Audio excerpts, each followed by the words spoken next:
Okay, I had some questions this past week about how do you put text inside a shape. So I just played with this word family a little bit and tried to put it into a heart, and I'll show you how I did that. There's several different ways we can do it, probably many different ways. So for every person in every different font and every different word, there may be a different technique. I know we've covered this in the past, but I'll just show it to answer the questions for those who didn't get to see this before. So what I'm going to do is just open a new page on this document, and we'll start with basic shapes. Up at the top of the screen there's a triangle, circle, and square, and I usually start my designs with basic shapes. And here I was looking for a heart, so I typed in SE, and all of the heart images in basic shapes showed up.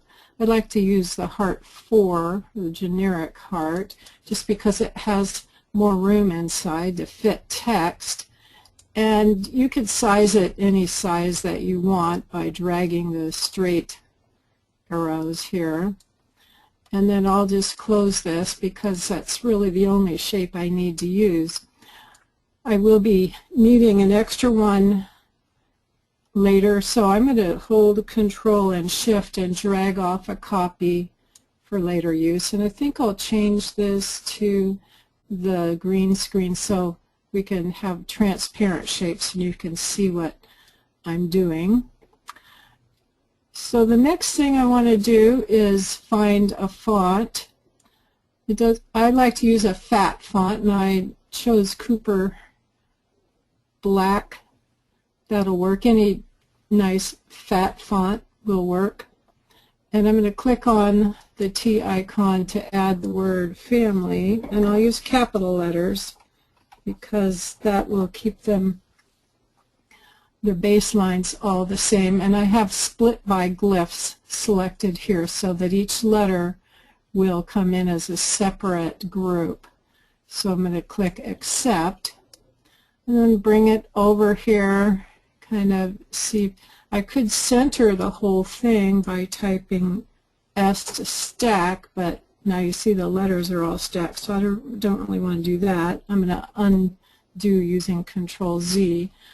I could align these vertically, but actually what I want to do visually is put the middle of the M. I think will be nice to have it centered here with the little hump in the heart, since M kind of has a hump in it already. Then I'm going to drag down this straight arrow on the bottom until the M reaches the bottom here. Now the goal here is to have each letter overlapping the shape, the top and the bottom, and then fitting them as best as possible into the shape. So I align this M kind of with the center overlapping just at the top a little bit and overlapping at the bottom of the shape. Then I'll take the next letter, the A, and I kind of want to keep them vertically up and down. So I'm going to use my up arrow to make it so that the top of the A is just over the heart shape, and then I'll move up the bottom so that this side of the A at least overlaps a little bit on the heart. But you notice on this side of the A there's a bit hanging down. Now I could let that piece be cut off, or I could switch to the distortion handles by clicking once to get the rotation handle, and then twice to get these cross handles. And what this allows me to do is change the shape of the A by moving the handles up and down so that both parts of the bottom of the letter cross over the shape. Now, it's totally your choice. If you don't want to distort this to make it look like it's kind of fading away from you, you might not want to do that. The effect is up to you. I could make it a little wider so it's almost touching the next letter over here. And then this next letter I'll do now, the F, if I cut it off right here, you probably wouldn't even be able to tell that it's an F. So I think I'll move it up some with the arrow key to get it, the top part of the F. It's okay if I cut that off because I can still tell that it's an F. Now I'm going to drag this up some and see if I can make it to fill a lot of this area without distorting it too much,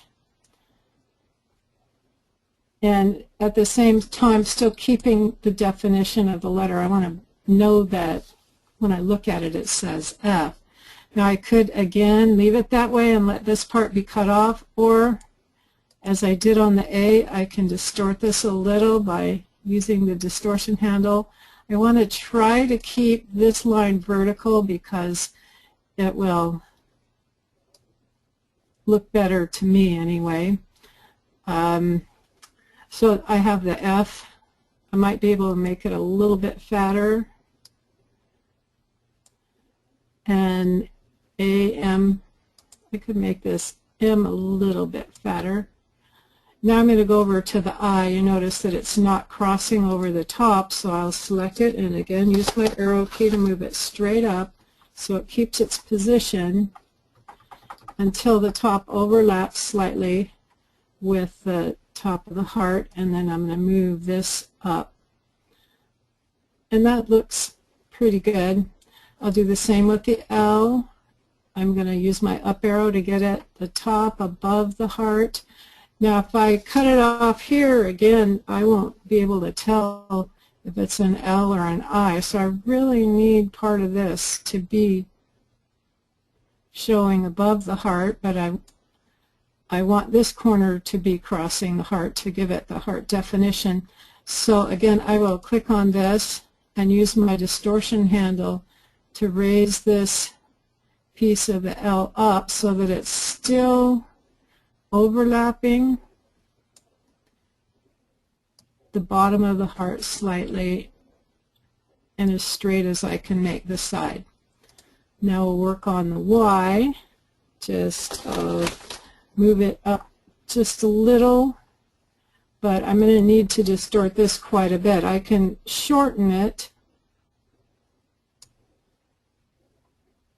and now I'll click on it again twice to get the distortion handles and see if I can get the bottom of this moved. Now this really distorted the top of the Y shape and bent it out of shape. I think I'll undo it again and try it again. The different handles will move different parts of it in different ways. So I think I'll use the arrow key to get it closer over here, and then trying to not distort it too much, but to get it to fit slightly over the top line while it's still going over the bottom.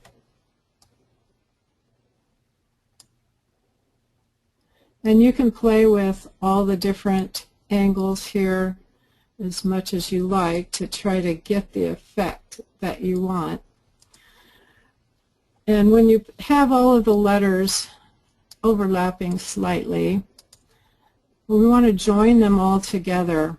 So I'm going to select all just by dragging my mouse around it, holding the shift and clicking the heart to subtract that from my selection. So now I just have all the letters selected, and I'm going to click on the bottom. Two arrows point to each other, the join tool, to join all those letters together. So you see that when I select one letter, all the letters are selected. And you have to do this because if you want to join them or do any of the fancy weld options, you using Boolean join, you can only do that with two shapes. So we've combined all the letters to make one shape, and the heart is the other shape. But before I do the Boolean join, I'm going to select it all, hold Control and Shift, and drag a copy off in case I'd like to do some different experiments. In fact, I'll do that again. So Control, Shift, and drag, because I can do this in several different ways. So now I'll select this one and go to Boolean join at the bottom. I have to select the whole heart down there. If you don't have just two shapes selected, the Boolean join icon won't show. It's kind of the center icon at the bottom. If you hover your mouse over the icons, they identify themselves. So Boolean join is just right next to the weld icon, and it's just several different weld options. The first option is removed the second shape from the first, so that's not what we wanted. So we can try to do the second option, which is remove A from B, and we get this shape. Or we can do the intersect and we get the letters and the shape of the heart, like I think that's what I want. So I'm going to click on Apply. That's intersect. It's taking what both shapes have in common. Now I could do the second option, which is remove A from B and apply. Oh, I think I found a bug, Brian. Or maybe I'm not doing something right. I ran into this week. Yeah, no, it shows up occasionally. Susan has found that as well. Yeah, if I get this far enough away from that, it doesn't affect it. I don't know why it did that, but I'm going to go to B minus A. Now what I have left here is I have the letters cut out and the background showing. And then I can do a number of things. Let's suppose that I'd like a frame around either one of these. I can click on the heart and I can make an inset shadow, or I think I would just do a shadow of a positive shadow 0.15 to make a little frame around this. If I join these, then I have a frame that should fit around my letters, but it's too close of the same size. So what I need to do is maybe I'll just shrink it a little. I could do a inset shadow.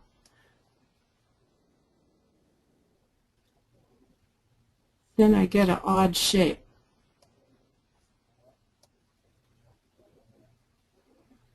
Okay, so once I have that shape around there, I'll make me a copy, Control Shift and drag. So I'll have one for using over here.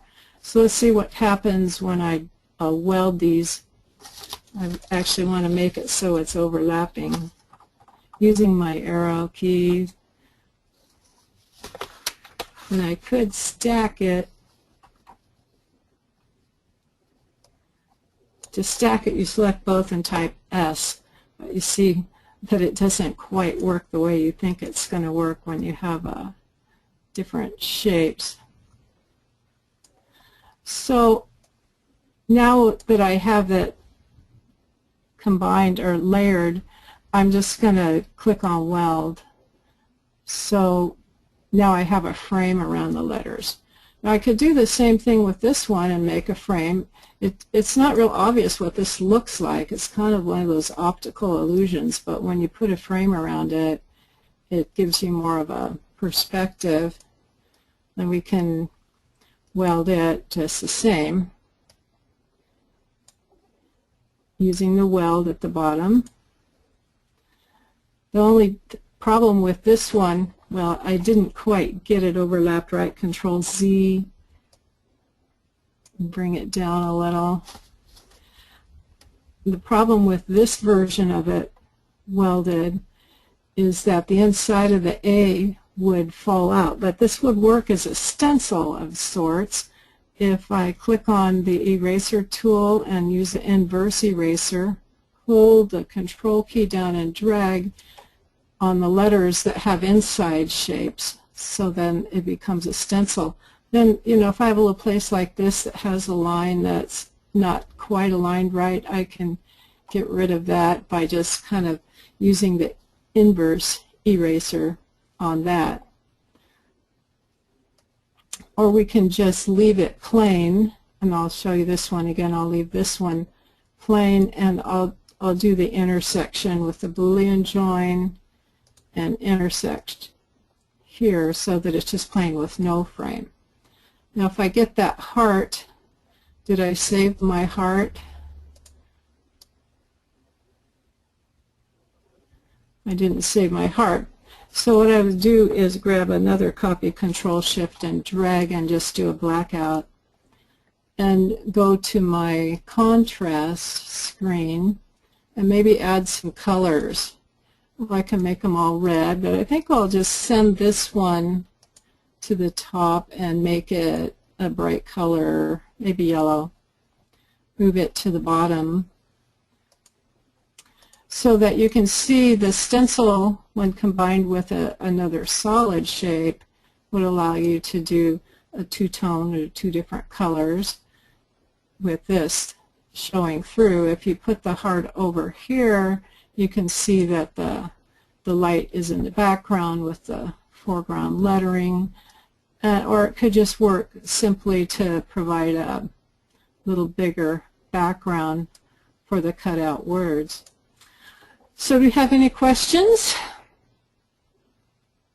The general, well, so Lee had asked some questions about whether or not you can make the heart larger or as you're designing and stuff. So I had answered those questions, but I just wanted to make a comment that one of the nice things in working with vector graphics, which of course Make the Cut does, is there are exceptions to what I'm about to say, but in general, whether you're working with that heart being at 4 inches tall or 4 centimeters tall or 4 feet tall, basically as long as you can work with it on the screen, you can do whatever you want.